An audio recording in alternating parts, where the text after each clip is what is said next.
Dear student, from today we are going to start the next chapter, that is National Awakening and Establishment of Political Organization in India.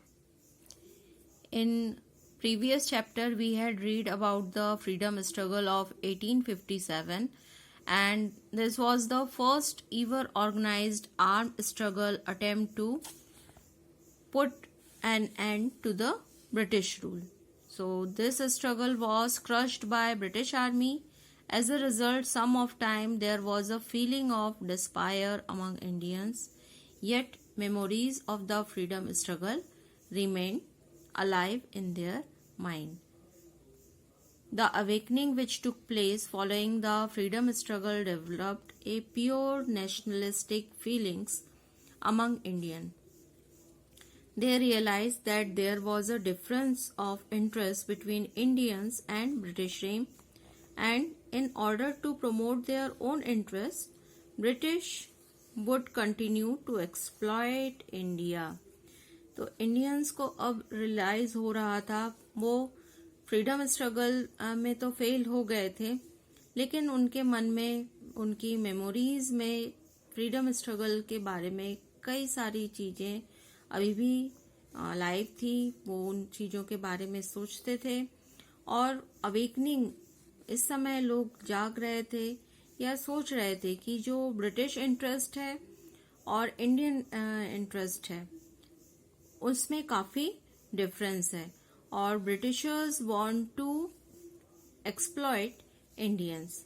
So Indian also realized that unless they wake up from the slumber and work with the feeling of self-respect, unity, freedom and nationalism, the country will remain under foreign rule, and this realization filled the Indian heart with nationalistic feeling.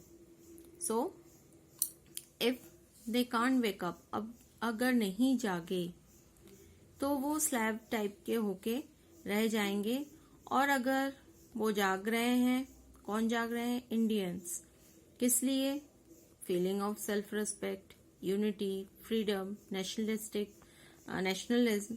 तो इस condition में India आगे बढ़ सकता है, और ये realisation Indians को हुआ और वो आगे बढ़ने लगे. We will read about the reasons of national awakening in India. तो ब्रिटिशर्स जो पॉलिसी थी, वो पॉलिसी थी एक्सप्लॉयटेशन की, मर्जर की, कंट्रोल करने की. इंडियंस के लिए वो कुछ भी अच्छा नहीं सोच रहे थे. तो यहाँ पे कुछ पार्ट्स में ये रीजंस डिवाइड किए गए हैं कि किस लिए लोग अब ब्रिटिशर्स को अपने देश से बाहर करना चाह रहे थे. First one is political reason. So even before of struggle for freedom of 1857, the East India Company had taken over control the entire India with the approval of British government, and after the event of 1857, company rule in India ended and the nation was directly placed under the rule of British government. तो 1857 का जो struggle हुआ था वो British जो east India company और India के बीच में था. लेकिन इस समय 1857 का स्ट्रगल जब फेल हो गया, उसके बाद ये डायरेक्ट रूल जो कहा जा रहा है कि ब्रिटिश गवर्नमेंट ने अब भारत का जो रूल है यहाँ पे उन्होंने अपना रूल कर लिया था. And the British parliament passed an ordinance, main point, in 1858, which aimed at many administrative changes in India, but it did not change the plight of Indians. तो कई एडमिनिस्ट्रेटिव चेंज ब्रिटिश गवर्नमेंट ने किए, but Indians के बारे में कुछ भी उन्होंने अच्छा नहीं सोचा. The dispatch from queen Victoria board and assurance for people of India as well as for native ruler that the past mistake would not be repeated and there would be no discrimination against Indian, but these statements of assurance were never followed by the British government. We had read in earlier chapter about the doctrine of lapse policy and other policy. तो उसमें हमने देखा था कि कई जो countries और states थे वो मर्ज कर लिए जा रहे थे. ईस्ट इंडिया कंपनी अपने में उनको मर्ज कर ले रही थी कई तरह के रूल बताकर. उस समय ये ब्रिटिश गवर्नमेंट ने बोला था कि अब किसी भी नेटिव रूलर का जो किंगडम है वो मर्ज नहीं किया जाएगा. उन्होंने एश्योरेंस दिया था, बट इस बारे में अब वो कोई भी एश्योरेंस जो उन्होंने दिया था उसको कभी भी उन्होंने फॉलो नहीं किया. तो यहाँ पे पॉलिटिकल रीजन देखे कि फर्स्ट जो फ्रीडम स्ट्रगल था 1857 में हुआ वो फेल हो गया था. लेकिन इसके बाद ब्रिटिश गवर्नमेंट ने ईस्ट इंडिया कंपनी का रूल यहाँ पे एंड हो गया और यहाँ पे डायरेक्टली जो रूल है अब कौन करने लगी, ब्रिटिश गवर्नमेंट. एक ऑर्डिनेंस पास हुआ 1858 में, क्वीन विक्टोरिया का ऑर्डिनेंस था और उन्होंने एश्योरेंस दी थी कि नेटिव रूलर्स के साथ किसी भी तरह की का भेदभाव नहीं किया जाएगा. पहले जो मिस्टेक हो गए हैं उन्हें सुधार लिया जाएगा, वो रिपीट नहीं किया जाएगा. लेकिन ये एश्योरेंस फॉलो नहीं किया गया. तो इस तरह से जो नेटिव रूलर्स थे वो एंग्री थे ब्रिटिशर्स से. Next reason is the religious and the social resurgence. The religious and social reform movement also played a major role in the development of nationalistic feeling. The leader who pioneered these movements became the prominent leader of political awakening. These movements developed a feeling of respect for Indian culture and in the heart of Indians. The social religious reformers like Raja Ram Mohan Rai, Swami Vivekanand, Swami Dayanand Saraswati, Ramakrishna Paramhans, Mrs. Annie Besant, etc. kindled the feelings of pride about self-religion, homeland and self-government. So, जो religious and social reformers थे, like Raja Ram Mohan Rai, Swami Vivekanand, etc. इन्होंने self religion अपने धर्म के बारे में, homeland अपने जमीन अपने देश के बारे में और सेल्फ गवर्नमेंट ब्रिटिशर्स का नहीं, हमारा खुद का गवर्नमेंट, इसके बारे में इन्होंने लोगों के मन में कई बातें जगाई. पॉलिटिकल अवेकनिंग लाए, रिलीजियस एंड सोशल अवेकनिंग लाए. इससे कई तरह से लोग इन्वॉल्व हुए, जुड़े और उन्होंने उनके मन में नेशनलिस्टिक फीलिंग जो है वो किंडल्ड हुई, ये ऐसा कहा जाता है. In addition to Swami Dayanand Saraswati, Arya Samaj and Swami Vivekanand's Ramakrishna Mission, there were many more such movements to which the nation owed its reawakening. Among Muslims, there were Aligarh and Deoband movements. Among Sikhs, there was Singh Sabha and Gurudwara reform movements. The Theosophical Society movement, which changed the society and its thinking. These movements made future generation ready for the leadership of the nation. तो यहाँ पे 19th century में social reforms हो रहे थे, religious reforms हो रहे थे. तो यहाँ पे जैसे नेम दिया है स्वामी दयानंद सरस्वती की आर्य सभा, स्वामी विवेकानंद की रामकृष्ण मिशन, मुस्लिम्स जो है उनकी अलीगढ़ एंड देवबंद मूवमेंट, सिख लोगों के Singh Sabha, Gurdwara reform movement, theosophical society के मूवमेंट. इनसे क्या हुआ कि जो फ्यूचर जनरेशन है वो लीडरशिप के लिए अब आगे आने लगी. यहाँ पे लिस्ट दिया हुआ है students, the religious and the social reforms movement in India. So institution and year of establishment and the founders name. ये एग्जामिनेशन पॉइंट ऑफ व्यू से बहुत इंपॉर्टेंट है. You must read and learn it. आत्मीय सभा bye राजा राम मोहन राय. ब्रह्म समाज 1828 bye Raja Ram Mohan Roy again.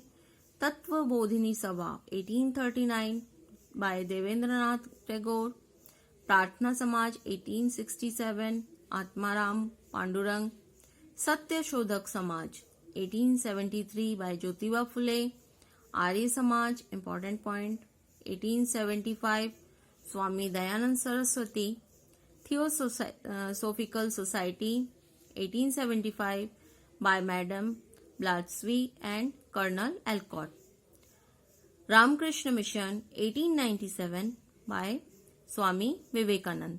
So these are all the institution religious for religious and social reforms in India. Let's read about the third reason of a national awakening, that is impact of Western culture, education and thinkers.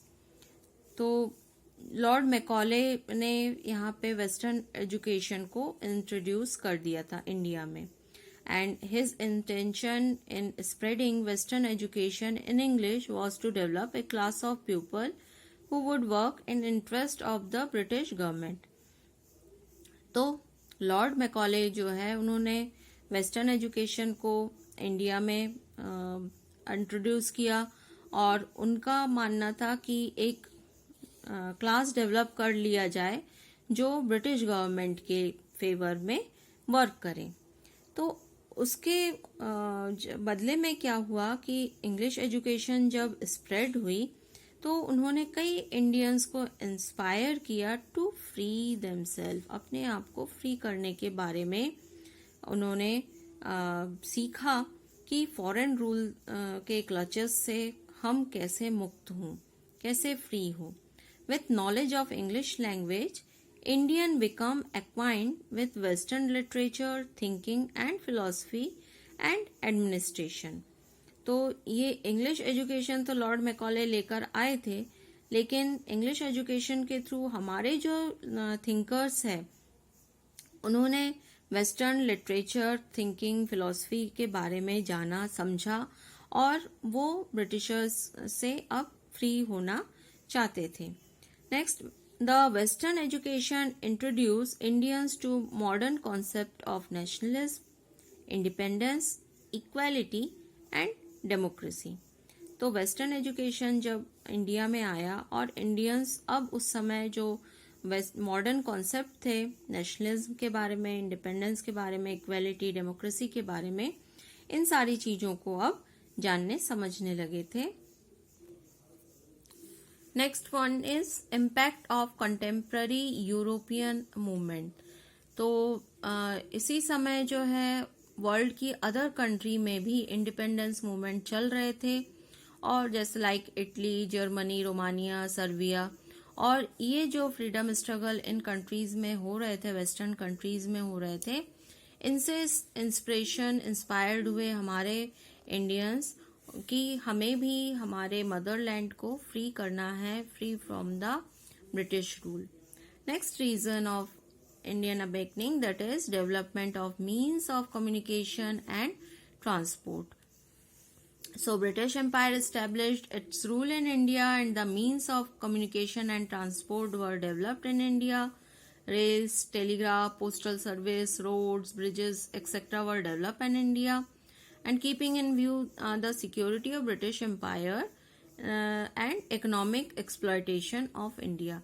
तो Britishers तो चाह रहे थे कि हमारे यहाँ से, हम लोगों ने पहले भी पढ़ा हुआ है कि हमारे यहाँ के चीज़ों को ब्रिटिशर्स बाहर ले जाते थे वेरी चीप कॉस्ट में, और वहाँ से फिनिश्ड गुड यहाँ पे इंपोर्ट किया जाता था, उसको मैक्सिमम प्राइस में सेल किया जाता था. इसका मेन रीज़न क्या था कि वो हमें इकोनॉमिकली एक्सप्लॉइट करना चाहते थे.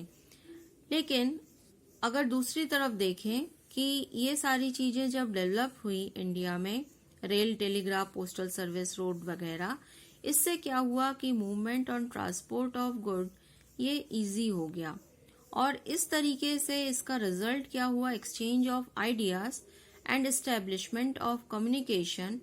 तो इससे हम जो मूवमेंट और आगे बढ़ गया, और पूरा इंडिया बोला जाए तो ये जो कम्युनिकेशन सिस्टम डेवलप्ड होने से it indirectly helped the Indians to unite in one bond.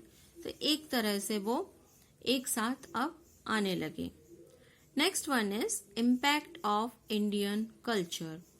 So in 19th century there was a search for ancient Indian literature with the help of Indian and Western scholars. Many important books were translated in English from Sanskrit. The scholars like Max Muller, William Jones, Harprasad Shastri, Ramakrishna Gopal Bhandarkar, Rajendra Mitra, Mahadev Govind Ranade wrote many books on subject of Indian culture and literature. तो कई सारे जो ये लोग थे, scholars थे, इन्होंने हमारे जो एंशियंट इंडियन लिटरेचर है उनको ट्रांसलेट किया. ट्रांसलेट किससे किसको किया? इंग्लिश जो थे इंग्लिश में ट्रांसलेट किया. संस्कृत में थे हमारे लिटरेचर सभी, उनको इन्होंने इंग्लिश में ट्रांसलेट किया. और इससे क्या हुआ कि लोगों को अब चीजें और अच्छे से समझ में आ रही थी और इसी से it developed a high self confidence and self esteem among Indians. Next reason, very important reason, that is Indian newspapers and literature. तो अभी हमने प्रीवियस पॉइंट में पढ़ा कि कई सारे बुक्स जो हैं अब इंग्लिश में ट्रांसलेट हो रही थी और लोगों का माइंड सेटअप जो है वो हो रहा था. तो writings of Bankim Chandra Chatterjee, Dinabandhu Mitra, Bharatendu Harishchandra, D.L. Roy and Rabindranath Tagore had a very important role in national awakening. तो ये कई सारे न्यूज़पेपर और लिटरेचर वर्क इस समय हो रहे थे और उसका असर भी लोगों के मन में आ रहा था. आनंद मठ, written by Bankim Chandra Chatterjee, and its song Vande Mataram become the source of inspiration for the youngster of the country. तो बंकिम चंद्र चटर्जी ने जो सॉन्ग लिखा था आनंद मठ में, वो क्या था? वंदे मातरम. ये लोगों को बहुत इंस्पायर कर रहा था और आनंद मठ के थ्रू ही क्या हो रहा था? Political and economic shortcomings of British rule, इसको डिपिक्ट किया जा रहा था. इसके अलावा कई सारी चीजें हम लोग देखें. Analytical review of British rule was being printed in Indian newspaper. तो कई एनालिसिस और रिव्यू इंडियन न्यूज़पेपर्स पे आ रहे थे अबाउट द ब्रिटिश रूल. तो उसमें न्यूज़पेपर्स के नेम, ये important point of view of your examination, newspapers के नेम देखें. दैट इज संवाद कौमुदी, अमृत बाजार पत्रिका, बम्बई समाचार, केसरी, मराठा, हिंदू, पैट्रियट, स्वदेशी मित्रम, आर्य दर्शन etcetera, which contributed in developing national awakening. Press developed Indian consciousness and gave political teaching to Indians. तो ये न्यूज़पेपर, प्रिंट मीडिया में रिव्यू आ रहे थे ब्रिटिशर्स के बारे में कि उनके शॉर्टकमिंग्स क्या हैं, वो हमारे साथ क्या व्यवहार कर रहे हैं, और इस तरीके से लोगों को एक पॉलिटिकल टीचिंग मिल रही थी इंडियंस को, और वो नेशनल अवेकनिंग के बारे में और कंट्रीब्यूट करना स्टार्ट कर रहे थे. Next reason of awakening is that the British policy of economic exploitation. तो जो इकोनॉमिक एक्सप्लॉयटेशन के बारे में हम लोग पहले भी पढ़ चुके हैं. With the establishment of British Empire and the Industrial Revolution in England, Indian cottage industry suffered a blow.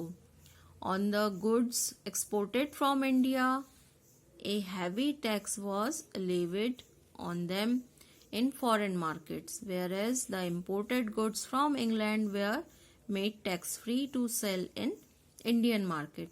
तो यहाँ से जो भी एक्सपोर्ट किया जाएगा भारत से, उस पे हैवी टैक्स लगा दिया गया. हैवी टैक्स लगा दिया जाएगा तो उसका असर क्या पड़ेगा कि वो चीज जो है वो कॉस्टली हो जाएगी, और इंग्लैंड से जो चीज इंपोर्ट की जा रही थी उसको टैक्स फ्री कर दिया गया. तो टैक्स फ्री कर देंगे तो ऑब्वियसली वो चीज इंडिया में चीप रेट पे बिकेगी। और इस तरीके से क्या किया जा रहा था कि इंडियंस के जो इंडस्ट्री थी, इंडियन इंडस्ट्री, वो पूरी तरह से एक्सप्लॉइट हो रही थी and this drove the Indians to struggle against the economic slavery. Next is the policy of racial discrimination. ये बहुत इंपॉर्टेंट पॉइंट है। तो racial discrimination against Indian, they consider themselves as superior race. तो Britishers खुद को बड़ा बताते थे और इंडियंस को सेकेंडरी रखते थे। They use to look down upon Indians and use to mistrust them. The talented and educated Indian were not considered capable for government post in higher ranks. तो जो भारत के लोग थे, टैलेंटेड एजुकेटेड लोग थे, उनको गवर्नमेंट पोस्ट नहीं मिलती थी, हायर पोस्ट नहीं मिलती थी। The tendency cropped up against the Indians who were successful in competitive exam to be denied jobs on the basis of some concocted faults.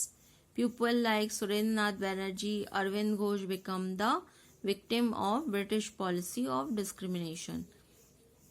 तो वो भारतीयों को नीचा दिखाते थे और खुद को सुपीरियर बताते थे और टैलेंटेड लोगों को भी उन्होंने हायर पोस्ट के जॉब में, गवर्नमेंट जॉब में उन्होंने नहीं रहने दिया। यहाँ पे हम पढ़ेंगे इल्बर्ट बिल के बारे में। The Viceroy Lord Ripon attempt to make a bill to abolish the policy of discrimination. तो लॉर्ड रिपन ने किया कि एक हम पॉलिसी बनाए, जो हमने अभी डिस्क्रिमिनेशन के बारे में पढ़ा, कि उस भेदभाव को दूर किया जाए। तो उन्होंने जो बिल बनाया, it was prepared by Lord member Ilbert, तो इसीलिए उसको इल्बर्ट बिल कहा जाता है। तो लॉर्ड रिपन के कहने पर इल्बर्ट ने एक बिल बनाया था और इस बिल के according Indian magistrate and session जज were given entitlement to hear criminal cases against European. तो इस बिल में कहा गया था कि इंडियन मजिस्ट्रेट और सेशन जजेस जो हैं वो ब्रिटिशर्स, यूरोपियन के अगेंस्ट में केसेस लड़ सकते हैं, उनको सुन सकते हैं। तो ये चीज जो है ब्रिटिशर्स को बहुत बुरी लगी कि कोई इंडियन उनके केसेस को सुनने के लिए अब एंटाइटल हो रहे हैं।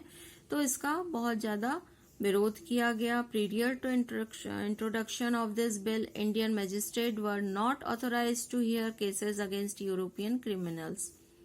तो अब यहाँ पे एंटायर्ड हो गए थे, तो इसलिए Ilbert bill was a step to remove by discriminating policy against Indian. तो ये जो इल्बर्ट बिल था, तो ये स्टेप था कि इंडियंस को भी बराबरी पे लाया जाए। लेकिन यूरोपियन जो इंडिया में रह रहे थे, उन्होंने कलेक्टिवली इसका प्रोटेस्ट किया और इसको ब्लैक रूलिंग बिल कहा और लास्ट में ये ब्रिटिश गवर्नमेंट ने इस इल्बर्ट रूल को विड्रॉ कर दिया। और जब ये विड्रॉ किया गया तो इंडियंस के मन में, भारतीयों के मन में ये बात एडवर्सली आई कि ब्रिटिशर्स हमें किसी भी तरीके से बराबरी का दर्जा नहीं देना चाहते हैं। तो ये सारे रीजंस थे जो रिवेकनिंग इन इंडिया जो हो रही थी, reawakening in India took place through these social and religious reform movement. These movements were instrumental in sowing seed of self-respect, patriotism, economic and political strengthened the nationalism.